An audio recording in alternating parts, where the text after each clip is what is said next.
must go to the Central News Agency.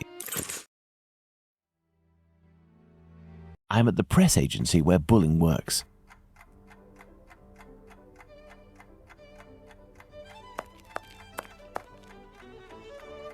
Good evening. I'm looking for Tom Bulling, the journalist.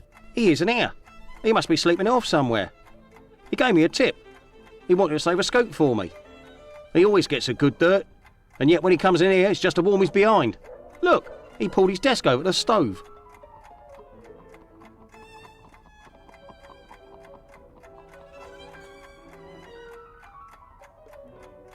Listen, Scoop, I'm bringing it over. Only if Bulling isn't here, I'm leaving. Wait, what's this scoop?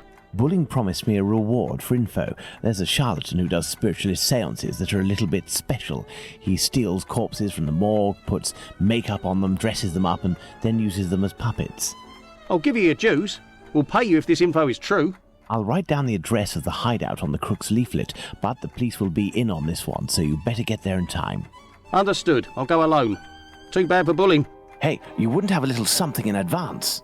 Look on Bulling's desk. I know that he always leaves a few coins around for his snitches. Cheers. Watson won't be pleased that I'm divulging the case, but I don't see any other way. A mirror.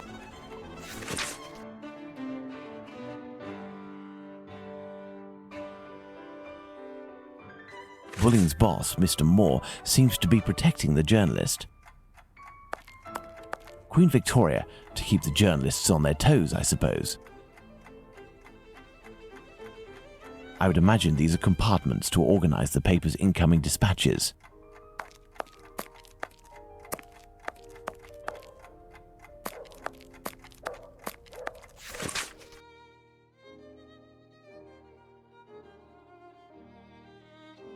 Even handwriting, yet fairly recognizable. This is Bulling's desk, the one closest to the stove. This may come in handy. A charred match. Some coins. I will take them. That will avoid suspicion if the journalist returns. These are Bulling's notes. They are of little interest at the moment, but one never knows.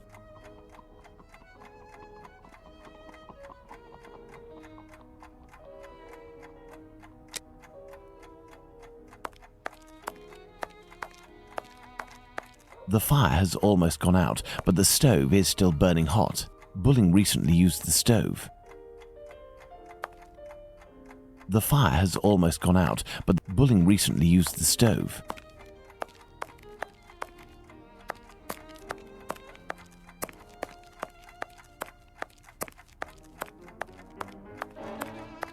A telephone, a device that enables you to talk with anyone in London, provided the receiver has a telephone too.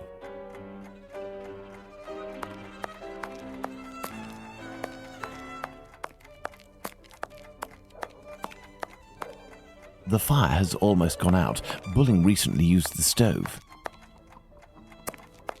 I need more information.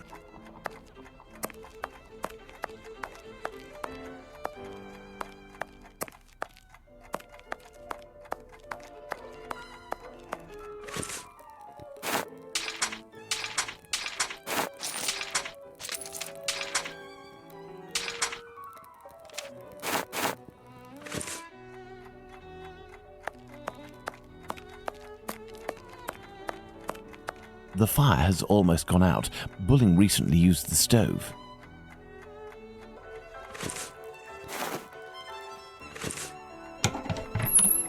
A torn piece of blotting paper. Curious. Curious. It looks like someone wanted to destroy this piece of blotting paper that had red ink on it. I can make out a few more letters, but backwards. I need something to help me. By putting this piece of blotting paper in front of the mirror, I can read what is written.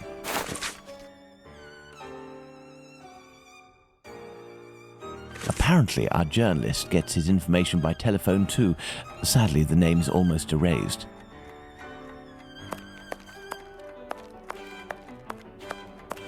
If I telephone one of Bulling's contacts pretending to be his assistant, I might learn something of interest.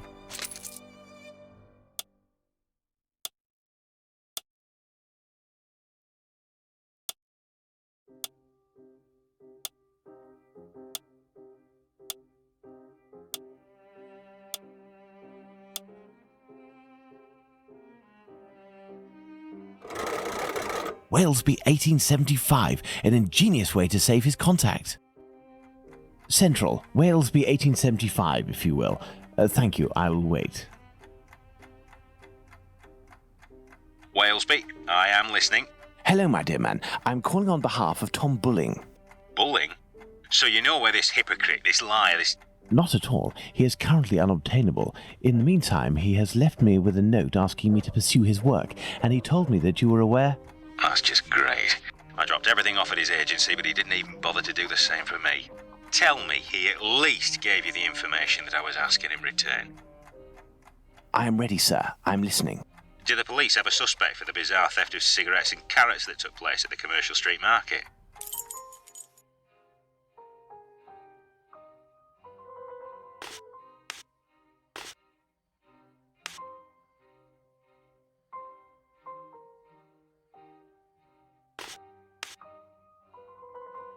I think, according to Bulling, that Inspector Lestrade's team is looking for a rabbit with a bad cough. Ah, damned Bulling. One day he'll be in some serious trouble for mocking the police.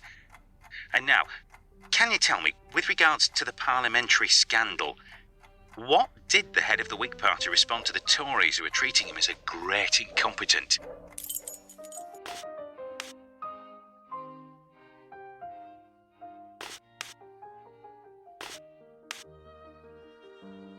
According to Bulling, the head of the Whigs said, "Vote for me, I will be your best representative." Good. That'll make for a good paper. There is one last question. According to a government social study, civil servants make the best husbands. Why?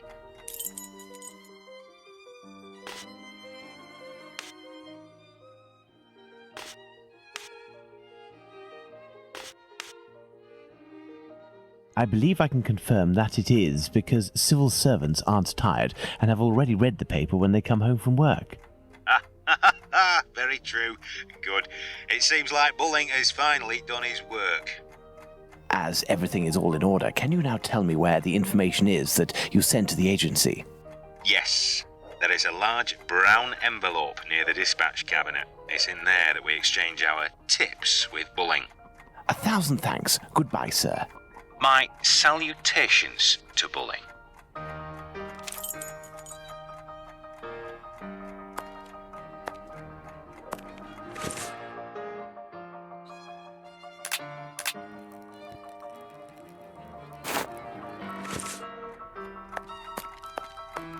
There are several documents in this file. Let's see.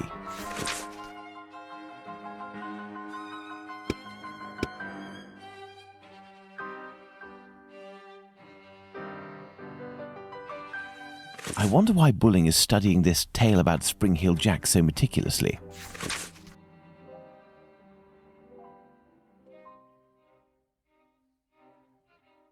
What does that mean?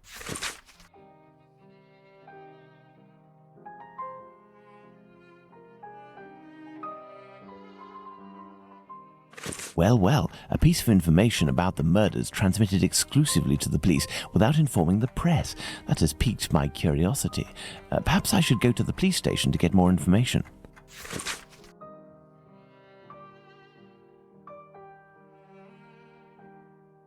What does that mean? I've inspected everything, but there's no sign of Bulling. He must have dashed off to his HQ, the Wasp's Nest. However, before I go to see him, I should find out about this mysterious information. It could help me get something out of the journalist. To the police station, then.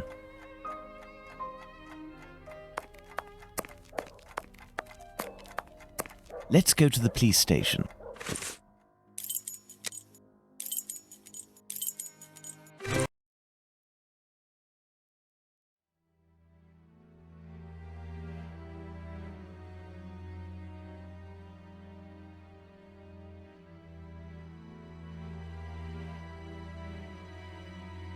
Let's go to the police station.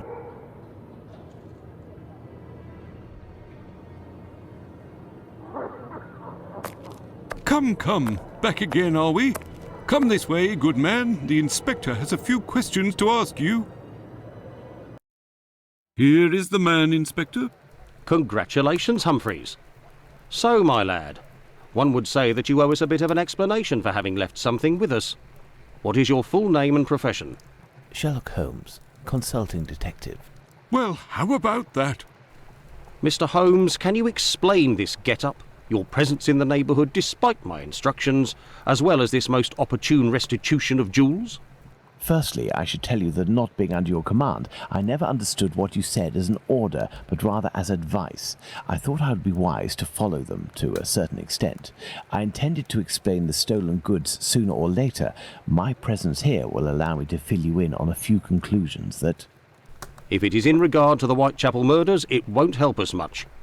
We have no doubt that we will be revealing the identity of the murderer to the people in the area in a day or two. I'm impressed, Inspector, and I offer you my sincerest congratulations. Nonetheless, you should investigate a certain doctor. Listen, Holmes, let us do our work. You've rid us of a great pain in the rear end by finding those jewels for us. It's weeks of work that you've saved us. But I think you're a little underqualified for a case like that of Jack the Ripper. Until it's over, I demand that you do not set foot in the area. Is that clear? I take note of your advice, Inspector. You mentioned Jack the Ripper. Pardon me, but you know the name of the murderer? Oh, it's from a letter that the Central News Agency sent our way. It was written by the killer. And even if it can't be proven, it must be recognised that the signature is striking. This information is confidential, and I would ask you to keep it to yourself, Holmes. Can I have a little look? Out of mere curiosity, Inspector. Then I shall disappear. In that case, I don't see any objection. Thank you so much.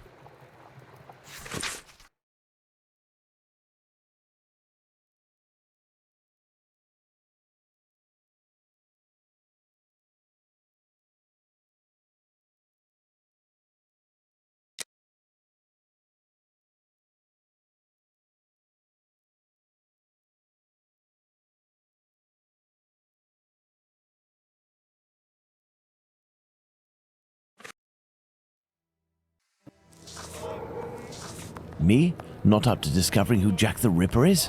Well, we'll soon find out, won't we, Inspector Aberline? I know who wrote the Dear Boss letter signed Jack the Ripper that Inspector Aberline gave me, and, above all, I now know why. This Tom Bulling was inspired by this fantastical character to build a myth out of the Whitechapel killer. Perhaps he would be receptive if I shared my discovery about him and prevent him from accusing Squippy. I must find him at once. My best bet would be to try my luck at the pub.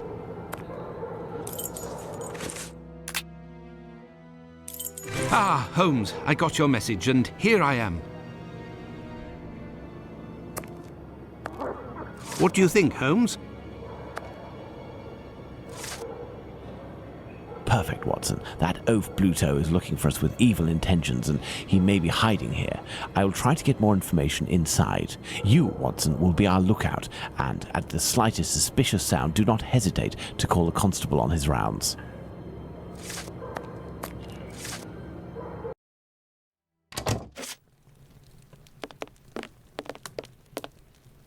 Good evening, Mr. Bulling. We know each other? No, however, I have some information that may be of interest to you. Talk, my friend. A pint for you if what you say is worth something. Does it have to do with the Whitechapel murders? Indeed, I know the identity of the man who wrote a letter to the police, a letter entitled Dear Boss, in which the author claims to be the Whitechapel murderer and is signed Jack the Ripper. What? It's a journalist who was inspired by Spring-Heeled Jack in order to strengthen the credibility and the seriousness of his agency. This new Jack will give him some first-hand information that he, in turn, will dole out sparingly to the authorities, as well as some carefully distilled indiscretions that the big papers will come to beg of him. He plays both sides off against one another and becomes the chief orchestrator of the rumour. He wrote this letter in this very spot, and he has red ink on his fingers. Like you. What exactly are you after, my friend? You've been threatening a certain Squibby to distribute a telegram naming him as a possible suspect in these murders in revenge for an old feud. I would suggest you don't write this note, and that you leave Squibby alone. I'd forgotten about the existence of that rapscallion. I threw that at him when I was visiting the station to get the dope. You should have seen his face. You must also stop sending these letters that waste the authorities' precious time. Right, well, I don't even know what you're talking about. I have a great relationship with the bobbies. Just ask around. I don't have to answer to nobody. Now, Now leave me alone. Farewell, sir. Good riddance.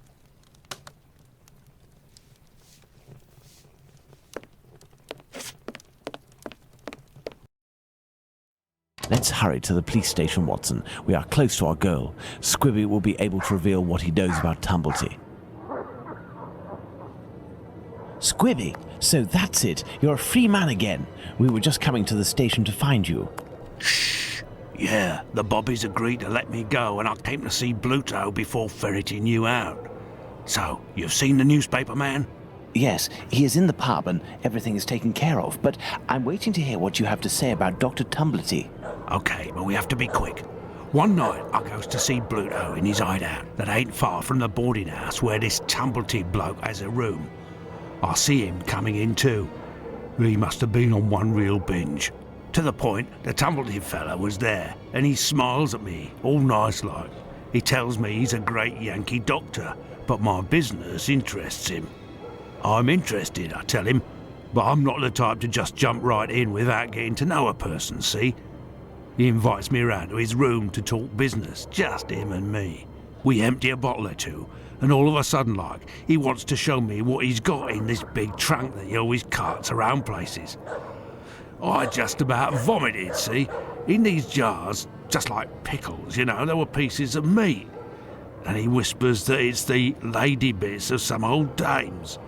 He called them peckymins. I call them love killers, I would. Yuck! After that, he starts to go on about rich folk. They ain't nothing but dogs, and I won't tell you the worst of it. Then he comes all close to me and puts his sweaty hand on my leg. He was one of them types, not me. I don't wait a second before I give him a good thrashing, and I start running and let go of him, and he still wants to see me again just to talk business. But then I had to do time, so business. Do you know where he can be found? Why, ain't he in his digs? Maybe he got to liking life behind bars too. I heard that in some jobs there's a way to. Thank you for your information, and we'll meet again, my friend. Here is the sum I promised to get you out of London. Ciao, fella. I've just got a little score to settle with Bluto, and I'm heading for the country.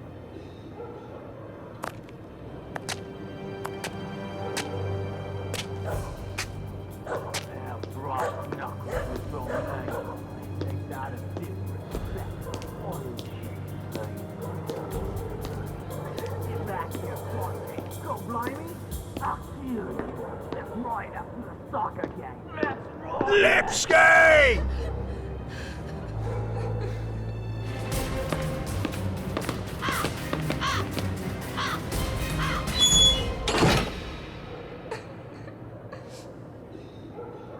My dear Watson, we must strike while the iron is hot. We have avoided meeting Dr. Tumblety until now. The time has come to do so. Do you have an opinion, Holmes? We must assure ourselves that the factor collector of female organs and a murderer who removes said organs are resident in the same area at the same time is nothing more than coincidence. I thought that you wouldn't bring me back your keys. Oh, it's you, Mr. Holmes. Good evening, Dr. Watson. Indeed, it is I again. One of your tenants left without returning his keys? Yes, it's Dr. Tumblety whom we spoke about. Shortly after your last visit here, some constables came and asked me a few questions regarding him. Barely had they left than the doctor came barreling around a street corner and rushed up into his room upstairs. A little while afterwards, while I was tidying, I heard a thud in his room and a rush down the stairs. He left with most of his bags, but without returning his keys. You can go up and see if you wish. The door is still open.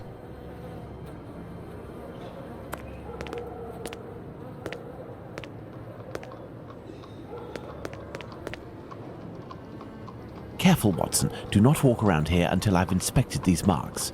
I know, Holmes, I know. I understand your methods. Ah, you have your rule and magnifying glass.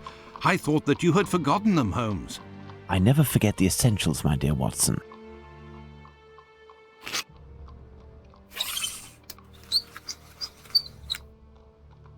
Size 13. Right foot, light trails. The man was running. Right foot, light trails. The man was running. This isn't water. Going by its sticky texture and odor, I'd say we're dealing with formalin. These are the footprints of a tall man who had recently stepped in formalin and who left this room in a hurry. Well, can I walk on it and enter the room now, Holmes?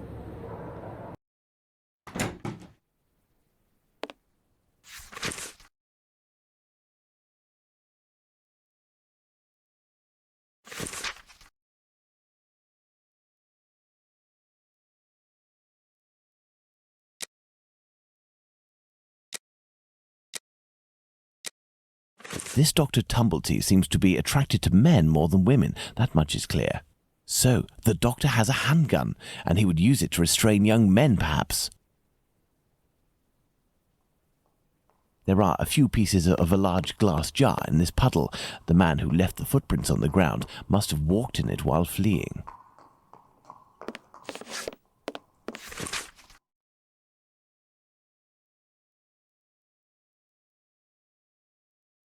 If this letter is addressed to him, it would appear our doctor is a veteran of the American Civil War. Vicksburg is the key. Now, that is interesting. These footprints are the same as those found in front of the door. These footsteps must be those of Squibby. He must have hit Tumblety, who dropped one of his jars. And he ran out. Elementary, Holmes. Perfect, Watson.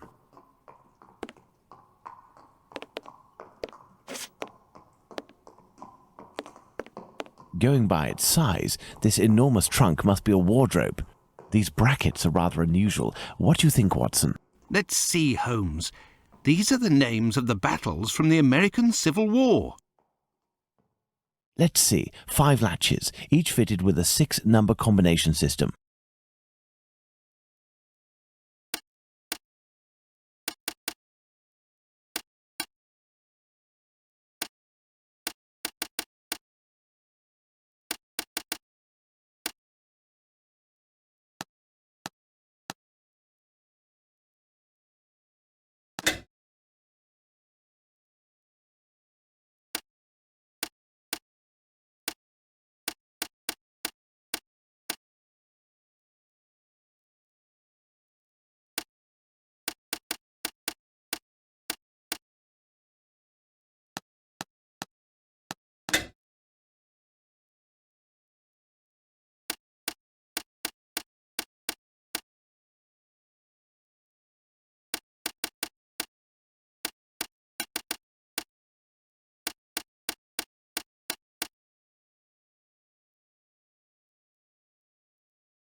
Elementary.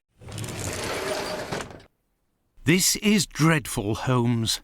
This trunk contains 4 jars in which organs are floating. Watson, can you tell me at a glance what these organs are? I would say that they are parts of female reproductive organs. Are these specimens fresh? No, and I am quite certain of it. From the colour and appearance, I'd say these organs have been in these jars for several months, if not years. Let's go to Baker Street. Is there someone here? Yes.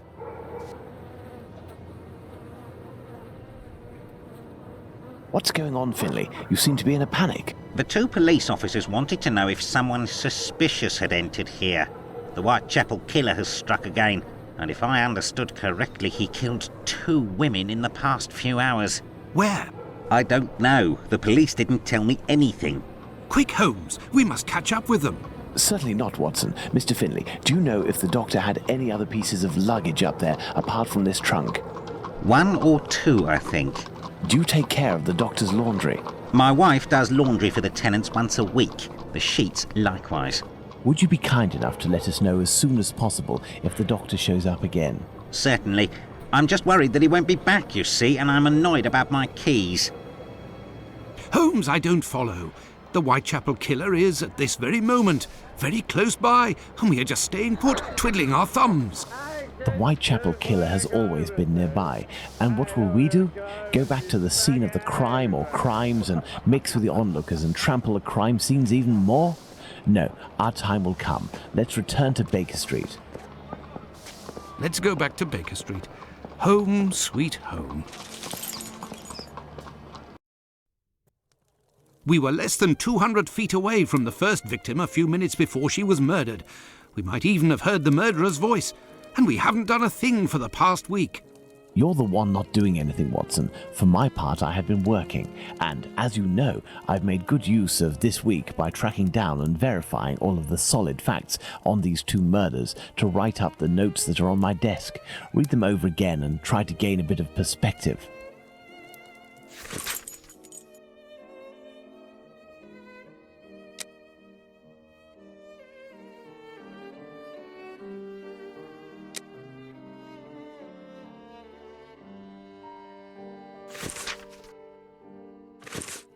I have read and reread them, but give me something to do then. A task where I can get stuck in, because... Find me a slaughterhouse that will give us exclusive use of its block for an hour, and find me, in your opinion, which common animal shares the most characteristics with humans from a physiological point of view. Pig? I don't even know why I asked that question. Pray, find a dozen fresh pig's heads, Watson. Not big heads, I prefer small ones. Sows? That's it, Watson. As soon as you have done that, let me know. I request that you search in Whitechapel. Who knows, perhaps you will learn something about where Dr. Tumblety may be hiding. There is also no shortage of slaughterhouses and pig's heads in those parts.